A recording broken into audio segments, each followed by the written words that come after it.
So the next session is on safeguarding identity data, MOSIP strategy for ensuring security and privacy. A presentation which would be given by Mr. Sasikumar Ganesan, Head of Engineering, MOSIP. Sashi, I would like to call you on stage. I think this is the last session, and it's going to be very tricky to keep it very engaging, and it's going to be a boring topic called security, right? Okay, I'll try my best to keep it as engaging as possible. I'll kind of have some around 10 slides. I'll try to skip through some of them quickly, but I'll open up for more questions rather than the other way around, and I'll explain the thinking behind not just MOSIP, but thinking behind multiple DPGs that so far I have worked, whether in India or in other countries, and how do I speak about security, how do people look at security in that. And you'll also see some level of matrix that explains where MOSIP seems to be good and where MOSIP does not cater to your security needs and how you have to look at it. Quickly, the principles, in order to contain within a short time, I have kept my principles also small enough. But these are the primary driving factors which decides how do you design your applications or design your processes. I don't advocate that the entire security becomes just a software problem. It's really process and the people and everything around it together as an ecosystem. You need to combine all of it and look at security and not just in isolation. Isolation is not going to help you much.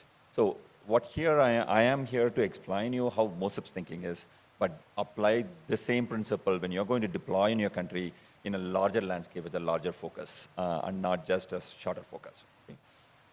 I'll go in depth into each of these principles. Okay.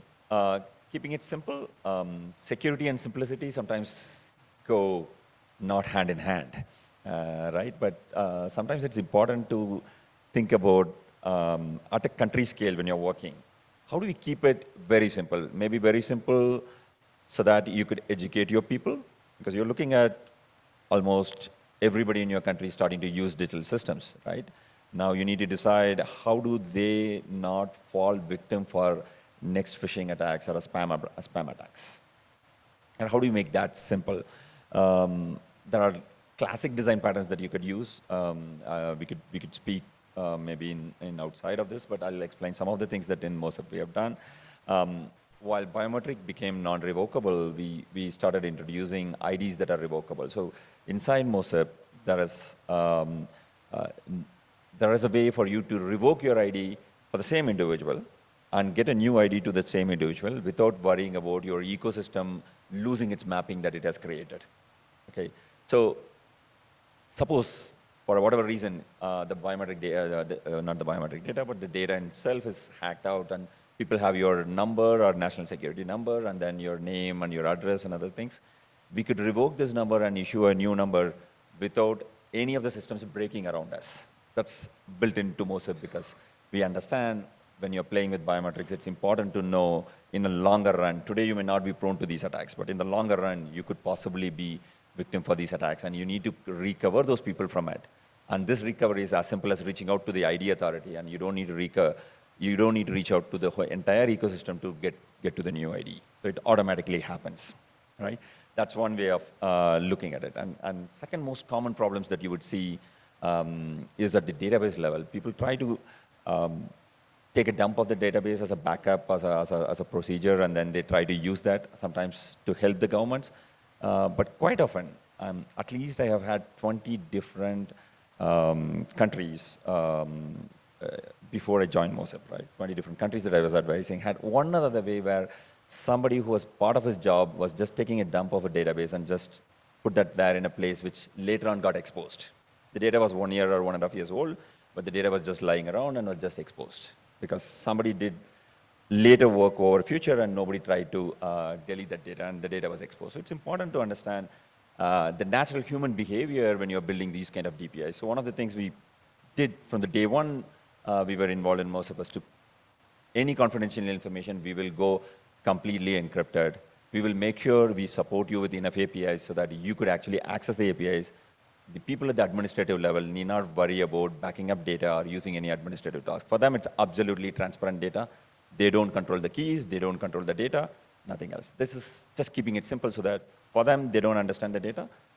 The data looks like a simple text for them, nothing else, and they just work with it, right? And any tampering can also be detectable. So this is like keeping it simple so that his work doesn't change. So these are two examples of how do you keep it simple. But again, you have to think through this process repeatedly to achieve what you want.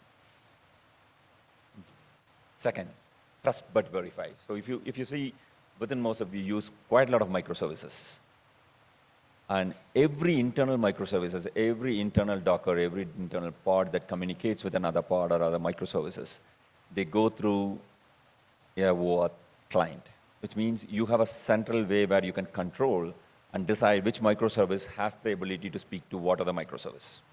This gives us an ability as an administrator when you are going to administer such a large national critical infrastructure, you know which are all your systems that you're building over in future and how they interact and what is their interaction points, who's opening up sessions, who's actually discussing with which microservice and pulling in data.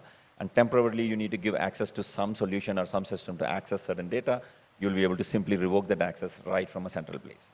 This is one example of trust but verify. There are like tons of it inside MOSIP, right? As a principle, we are told no third-party data will, we would not give out third-party data to the third party until unless it is digitally signed, because we want the third party to verify it came from an official source. Because a national ID is a critical infrastructure, you're sending out the data, we want to make sure we do that. So when you're building above MOSIP, it's important that you keep these principles in mind. You may share data to your voter database, you may share your data to some other systems, but keep it in a way that they can trust, but they can also verify that that trust comes from you, okay? Reducing the attack surface. That's one of the most critical aspects that you need to do.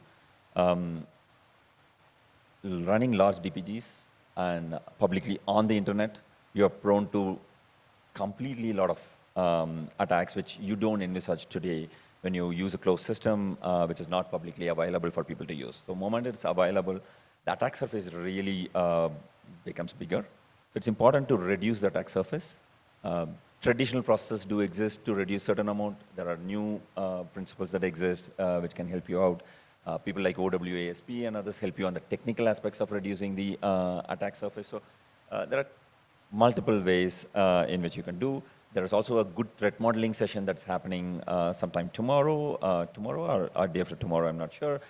Please feel free to attend that. That also explains some of the ways that you could see and depict what is your attack surface. How do you even determine your attack surface, right? So these are some basic principles of things that you need to look for in things. And these are all same philosophy that we use within MOSIP to build this solution. Another important point is to fail securely. Quite a lot of times we assume our systems would work perfect, and we test all the positive flows, we miss to test the negative flows. Every single information that you give out will be used against you by an attacker. And no way I'm going to scare people that, hey, you are online today, tomorrow the attacker would come in and hack your systems. That's not the case. The entire attack model works very differently. There are people who collect information, or there are bots which collect information about you and then keeps that information for an extremely cheaper sellable rate. Those are just basic information. It could be your servers, your server version, your application version, and some basic information. Those are sellable for a very, very cheaper rate. There's another attacker who buys this information and then uses that information to narrow down certain specific attacks to find out if you're vulnerable for it. Then there is another person who actually sells this data once again to another attacker who really wants to break you down, right? This is like a large enterprise market. If you go down the dark web and start looking at IRC chats and anonymous chats, you will realize the amount of selling that happens, the amount of bitcoins that transact, the amount of money that cash that gets transacted and in other forms is relatively is a huger one. And most often, majority of the attackers are interested in giving out and selling out your data. There are few state-level attackers who will be interested in getting into your systems. It could be ransomware, it could be any form of other state-sponsored attacks. They would be interested in getting into your systems to derive end results.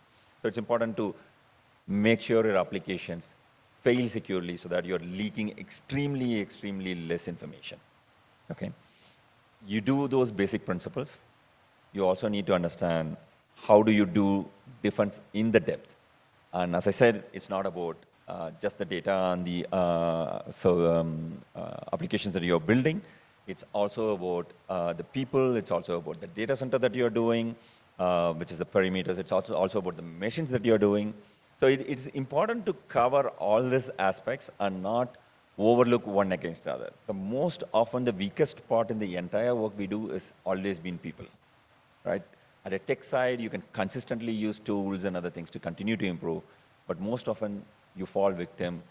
Genuinely, people who wish you well end up falling for a simple spam or a phishing email, and from their systems, things spread.